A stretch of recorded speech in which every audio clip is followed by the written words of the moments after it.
Fractal যদি কোনো গাছের মধ্যে থাকে তাহলে মেইন যে গাছটা এবং তার ব্রাঞ্চ দুটো দেখতেই সেম হবে। আসসালামু আলাইকুম, আশা করি সবাই ভালো আছো। চলো তোমাদের আজকে ফ্র্যাক্টাল বোঝাই। তো ফ্র্যাক্টাল কি? ফ্র্যাক্টাল বোঝার আগে আমাদের ফিবোনাচি সংখ্যা বুঝতে হবে। সকল গাছপালা, ইভেন আমরা, সকল নিয়ম ফিবোনাচি সংখ্যা অনুযায়ী চলে।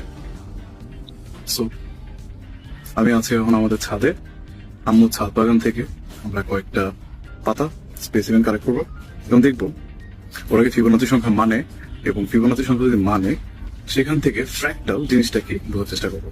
এবং এর জন্য আমাদের কি কি লাগবে একটু দেখেন। দেখো খাতা কলম এবং কিছু নিয়ম রেডি। চলো দেখি কি করা যায়। এটা হলো লেবু গাছ। আম্মু জানার আগে একটা ব্রাঞ্চ কেটে নেই। আমাদের লেবু পাতা, আমরা আমাদের উদ্দেশ্য সফল হয়েছে। কি কালেক্ট করতে দেখবো আমাদেরকে। ফার্স্ট লেবু পাতা, গোলাপের পাতা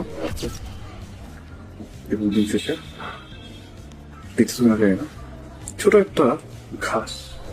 ফিবোনাচি সিকোয়েন্স কি একটু বুঝি। 0 এবং 1 দুটো সংখ্যা, এই যোগফলকে তারপরের সংখ্যা দিয়ে আমরা যোগ করব।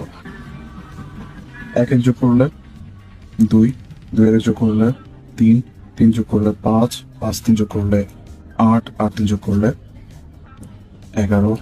এখন এই ফিবোনাচি সিকোয়েন্স যখন ইনফিনিট হয়, অর্থাৎ কন্টিনিউয়াসলি চলতে থাকে, এই প্যাটার্নটা বারবার রিপিট হবে, তখন তাকে বলা হয় ফ্র্যাক্টাল। এবং ফ্র্যাক্টাল যদি কোনো গাছের মধ্যে থাকে তাহলে মেইন যে গাছটা, তার স্ট্রাকচার এবং তার ব্রাঞ্চ, সেটা যদি আমরা কেটে আনি দুটো দেখতেই সেম হবে। This is our branch. এখন এই ব্রাঞ্চটাকে আমরা ছেড়ব। এই ছিল আমাদের মেইন গাছ।